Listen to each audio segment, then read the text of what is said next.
నటి నీడలే కను పాపని ఆపితే రేపటి వైపుగా నీ చూపు సాగదుగా. నిన్నటి నీడలే కను పాపని ఆపితే రేపటి వైపుగా నీ చూపు సాగదుగా. చుట్టమల్లే కష్టమొస్తే కళ్ళ నీళ్లు పెట్టుకుంటూ కాళ్ళు కడిగి స్వాగతించకు.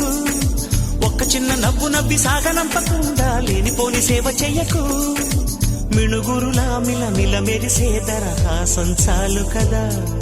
ముసురుకునే నిశి విలవిలలాడుతూ పరుగులు తీయదా. నవ్వే నీ కళ్ళలో లేదా జాబిలి, నవ్వే ముంగిళ్ళలో రోజు దీపావళి.